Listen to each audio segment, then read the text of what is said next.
আর দুদিন পরেই তোমাদের পরীক্ষা শুরু।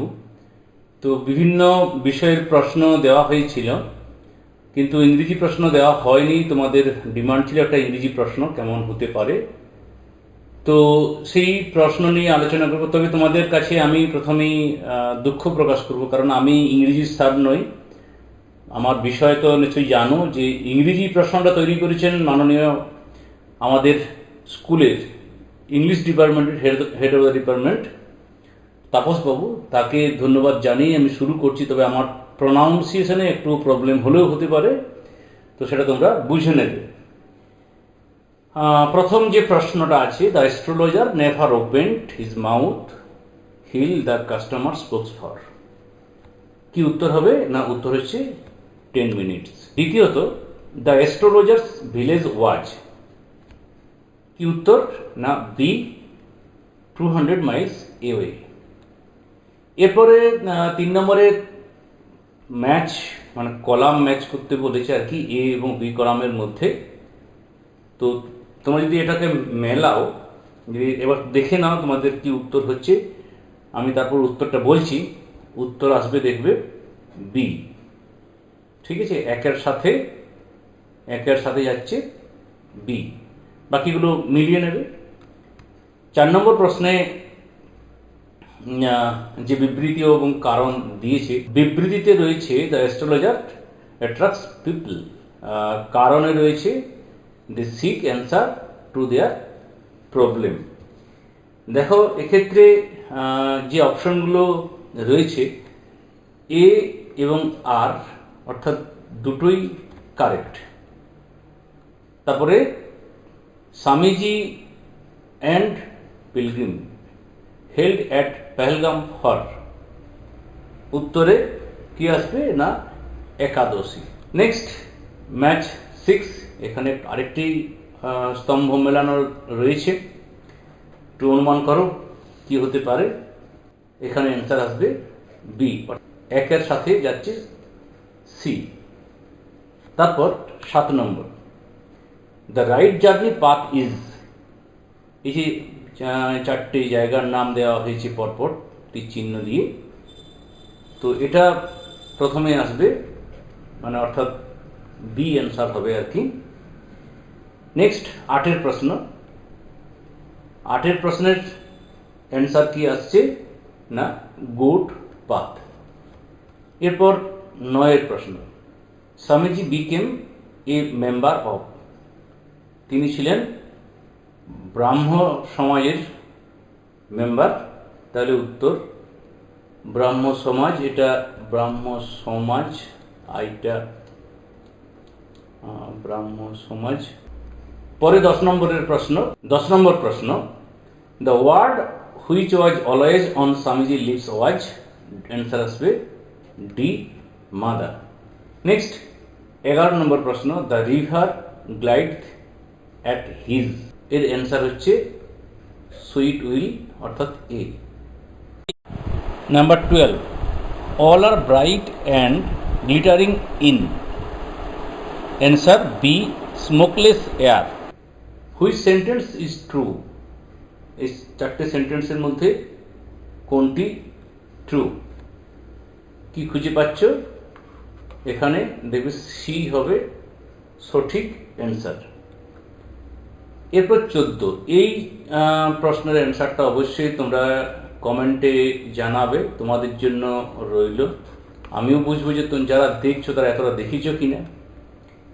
এরপর ম্যাচ রয়েছে, কালার অফ এঞ্জেলস আর সুইটস। তো এক্ষেত্রে কি উত্তর আসছে? উত্তর আসছে ডি, অর্থাৎ একের সাথে আসছে ডি। বাকিগুলো তোমরা দেখে নেবে কিভাবে এসেছে। তারপর রিঅ্যারেঞ্জ, অর্থাৎ এই যে সেন্টেন্সগুলো দেওয়া আছে একে রিঅ্যারেঞ্জ করতে হবে। রিঅ্যারেঞ্জ তুমি যদি করো তাহলে এটার অ্যান্সার আসছে এ। একটু মিলিয়ে নেবে। 17 নম্বর, a mature women pray to God at her. উত্তর হচ্ছে B, husband sides. The word shining loads indicates. কি ইন্ডিকেট করছে? না C angels? The falcon symbolize, উত্তর ডি কন্ট্রোল। 20 নম্বর যে প্রশ্ন রয়েছে তার অ্যান্সার আসবে, এটা ডি হবে, ডিসঅর্ডার। তারপর lady Macbeth was suffering from, তিনি কি থেকে অসুখ, তার কি অসুখ ছিল? না তিনি ঘুমের ঘরে ঘুমের ঘরে তিনি হাঁটতেন, অর্থাৎ সোমনামবিলিজম। এরপর 22-এ ম্যাচিং রয়েছে ক্যারেক্টার এবং রিলেশন।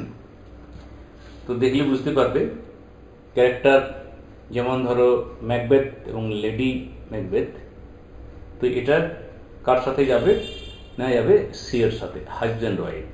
তার মানে এটার অ্যান্সার আসবে বি, একটু মিলিয়ে নেবে।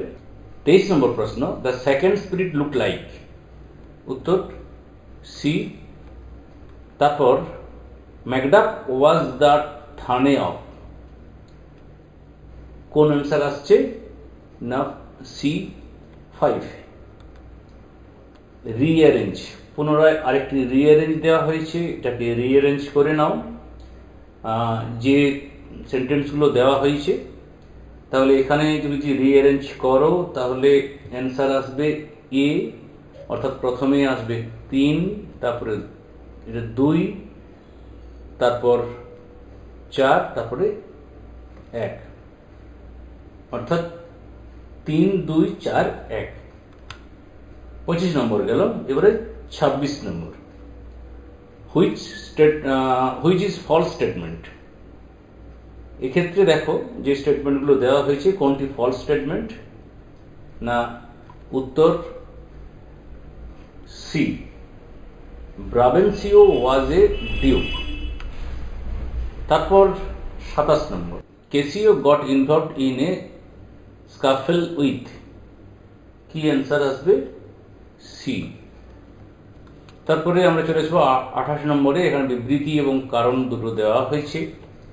তো এক্ষেত্রে দেখবে যে উত্তর D, A is correct, R is incorrect. 29-এ ওথেলো ওয়াজে শূন্যস্থান পূরণে, তো এটার অ্যান্সার আসছে ডাক। হুইচ স্টেটমেন্ট ফলস, কোন তথ্যটি, কোন বাক্যটি ভুল? উত্তর এখানে দেখবে বি অ্যান্সার আসবে। 31 নম্বর প্রশ্ন, দে ক্যারিড এ বাজার, এখানে কিছু অপশানে বসবে, এই শূন্য স্থানে আসছে a with. Next 32, the astrologer said, will you give me 5 rupee. এটাতে ন্যারেশন চেঞ্জ করতে বলা হয়েছে, কোন ন্যারেশন চেঞ্জটি সঠিক বলে তোমার মনে হচ্ছে? উত্তর আসবে বি। 33 নম্বর, হি ওয়াজ এভিডেন্টলি অ্যাফ্রেড, এটা কমপ্লেক্স সেন্টেন্সে তোমাকে তৈরি করতে হবে, অ্যান্সার আসবে সি।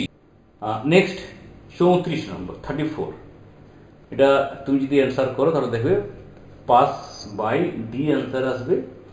35 নম্বরে, the Falcon can not here the ফ্যালকনার, এটা প্যাসিভ ভয়েসে টানতে হবে বা লিখতে হবে, তাহলে অ্যান্সার আসবে ডি।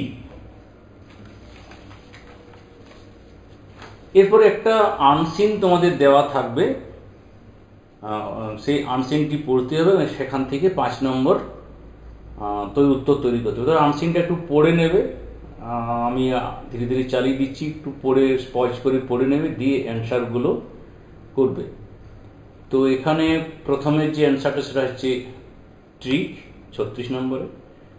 37 নম্বরে, natural bridge of Meghalaya are, উত্তর আসবে completely natural. The double decker root bridges are near, কার কাছে ছিল? উত্তর হচ্ছে বি। তারপর 39, এখানে যে কারেক্ট অপশন সেটা তুমি যদি নাও তাহলে দেখবে আসবে ডি। লাস্ট প্রশ্ন, এখানে কি অ্যারেঞ্জ করতে বলেছে সেন্টেন্সগুলোকে, 4টে সেন্টেন্স দেওয়া হয়েছে, ওটা পড়ে পড়ে যদি তুমি অ্যারেঞ্জ করো ঠিক ঠিক করে তাহলে অ্যান্সার আসবে এ। আজ এই পর্যন্ত। ইংরেজি পরীক্ষা দিনের আগে দেখবো 8টি প্রশ্ন যদি স্যাররা করে দেন সেটা তোমাদের আলোচনা করতে হবে। সকলকে ধন্যবাদ জানিয়ে এখানে